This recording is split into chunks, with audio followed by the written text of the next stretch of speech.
బలిచక్రవర్తి పూర్వజన్మ వృత్తాంతం. పూర్వము ఒకప్పుడు ఒక రాజ్యంలో ప్రసిద్ధికెక్కిన ఒక జూదరి ఉండేవాడు. జూదాన్ని వృత్తిగా చేసుకున్న అతడు దేవతలను, బ్రాహ్మణులను సదా నిందిస్తూ ఉండేవాడు. లోకంలోని చెడు వ్యసనాలన్నిటికీ అతడు ఆలవాలమైనాడు. ఇలా ఉండగా ఒకరోజు జూదంలో చాలా ధనం గెలుచుకున్నాడు. దాంతో అతడి మనసు సంతోషంతో పొంగిపోగా అతడే తన చేతులతో కిళ్ళీ కట్టి చందనము, పువ్వులు, మాలలు వంటివి తీసుకొని ఒక వెలయాలి ఇంటి వైపు వేగంగా అడుగులు వేస్తూ వెళ్ళిపోతున్నాడు. దారిలో కాళ్ళు తడబడడంతో కిందపడి స్పృహ కోల్పోయాడు. కాసేపటికి స్పృహ వచ్చాక అతడు తన హృదయంలో ఏదో మార్పు కలగడం గ్రహించాడు. తను అంతదాకా గడిపిన చెడు జీవితం గురించిన దిగులు అతన్ని పట్టుకుంది. తత్ఫలితంగా అతడిలో వైరాగ్య బీజాలు అంకురించాయి. పిదప మనసులో స్పష్టత జనించగా నిర్మలమైన మనసుతో తన చేతిలో ఉన్న వస్తువులను సమీపంలో వెలసి ఉన్న ఒక శివలింగానికి అర్పించి ఇంటి ముఖం పట్టాడు. కాలం తన వేగగతిలో వెళ్ళిపోతుంది. జూదరి జీవిత పయనం అంతమైంది. యమదూతలు అతన్ని యమలోకానికి తీసుకుపోయారు. యమధర్మరాజు అతన్ని చూసి, మూర్ఖుడా, నువ్వు వనరించిన దుష్టకర్మల కారణంగా నరకంలో ఘోరమైన శిక్షలు అనుభవిస్తూ రోధించవలసి ఉంది అని చెప్పాడు. ఆ మాటలు విన్న మన జూదరి వణికిపోతూ యమధర్మరాజుతో, స్వామి, నేను ఏదైనా పుణ్యం కూడా చేసి ఉండవచ్చు కదా, దయచేసి ఆ పుణ్యకర్మ ఫలాన్ని కూడా పరిగణించి తీర్పు ఇవ్వండి అని ప్రార్థించాడు. యమధర్మరాజు చిత్రగుప్తుని వైపు చూశాడు.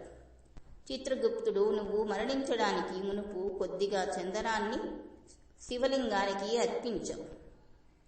దాని ఫలితంగా నువ్వు 3 గడియల కాలం స్వర్గ సింహాసనం మీద దేవరాజుగా ఉండడానికి అర్హత పొందావు. జూదరి, అలా అయితే మొదట స్వర్గంలో నేను అనుభవించవలసిన వాటిని అనుభవించడానికి నాకు అనుమతి ఇవ్వండి. ఆ తర్వాత నరకంలో పడవలసిన బాధలన్నీ పడతాను.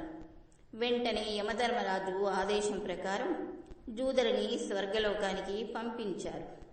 దేవగురువైన బృహస్పతి ఇంద్రుణ్ణి పిలిచి 3 గడియల కాలం స్వర్గ సింహాసనాన్ని ఖాళీ చేసి ఆ జూదరికి ఇవ్వమని నచ్చచెప్పి ఒప్పించాడు. 3 గడియల కాలం గడిచాక మళ్లీ ఇంద్రుడే దేవసింహాసనాన్ని అధిష్ఠిస్తాడని కూడా బృహస్పతి చెప్పాడు.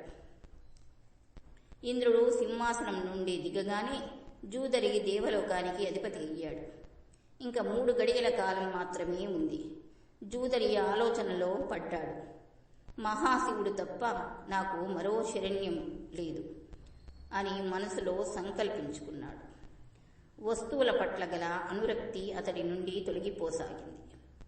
వెంటనే తన ఆధిపత్యం కింద ఉన్న వస్తువులను అన్నిటినీ దానం చేయడం మొదలుపెట్టాడు. శివభక్తుడైన అతడు సుప్రసిద్ధమైన దేవేంద్రుని ఐరావతం అనే గజరాజును అగస్త్య మహామునికి దానంగా ఇచ్చేశాడు. ఉచ్చేశ్రవం అనే అశ్వాన్ని విశ్వామిత్రమునికి సమర్పించాడు. కామధేనువును వశిష్ఠ మహర్షికి అర్పించాడు. చింతామణి అనే అమూల్య రత్నాన్ని గాల్వ మహర్షికి దానంగా ఇచ్చాడు. కల్పవృక్షాన్ని పెకిలించి కౌండిన్య మహర్షికి ఇచ్చేశాడు. ఈ విధంగా అతడు 3 గడియల కాలం అయ్యేదాకా దానం చేయిస్తూనే ఉన్నాడు. స్వర్గంలోని అమూల్యమైన వస్తువులను అన్నిటినీ దానంగా ఇచ్చేశాడు. 3 గడియల కాలం గడిచిందో లేదో మాట్లాడకుండా సింహాసనం నుండి దిగిపోయాడు. దేవేంద్రుడు తిరిగి వచ్చి చూసేసరికి అమరావతి నగరమే సర్వసంపదలు కోల్పోయి వెలవెలబోతూ కనిపించింది. వెంటనే దేవేంద్రుడు దేవగురువైన బృహస్పతిని తోడుకొని యమధర్మరాజు వద్దకు వెళ్ళాడు. కోపోద్రేకంతో యమధర్మరాజును చూస్తూ, ధర్మదేవ, మీరు నా పదవి ఒక జూదరికి అర్పించి తగని పని చేశారు. అతడు అక్కడికి వచ్చి చెయ్యరాని పనులన్నీ చేశాడు. నా అమూల్యమైన రత్నాలను అన్నిటినీ అతడు మునులకు దానం చేశాడు. వచ్చి అమరావతి నగరాన్ని తిలకించండి. కొల్లగొట్టబడినట్లు ఎంతో శూన్యంగా కనిపిస్తుందో కళ్ళారా మీరే చూసి తెలుసుకోండి అని చెప్పాడు. అంతా విని యమధర్మరాజు, దేవేంద్ర, మీకు వయసు అధికరించడంతో వృద్ధులయ్యారు. అయినప్పటికీ మీకు రాజ్యాధికార అనురక్తి ఇంకా పోలేదే. జూదరి చేసిన పనుల వల్ల అతడికి ఇప్పుడు లభించిన పుణ్యం మీరు చేసిన వందల సంఖ్యలలోని యజ్ఞాల వలన కలిగిన పుణ్యం కంటే ఎంతో అధికరించింది. తన వశంలో అత్యంత గొప్ప అధికారం అప్పగించినప్పటికీ ఎవ్వరూ కించిత్తు కూడా గర్వించక సత్కర్మలు చేయడంలో తలమునకలై ఉంటాడో అతడే సర్వోత్కృష్టుడు. వెళ్ళండి, మునులకు అవసరమైన వస్తువులను ఇచ్చో లేదా మరి కాళ్ల మీద పడో మీ రత్నాలను తిరిగి తెచ్చుకోండి అని జవాబిచ్చాడు. ఇది విని ఇంద్రుడు సరే మంచిది అంటూ తిరిగి వెళ్ళిపోయాడు.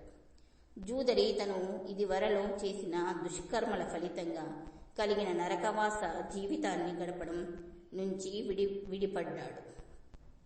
తర్వాత అతడు మరుజన్మలో విరోచనునికి మహాతపస్వి దానశీలి అయిన బలి పేరిట పుత్రుడిగా జన్మించాడు. స్కాందపురం సేకరణ స్కాందపురాణం. సర్వే జనా సుఖినో భవంతు.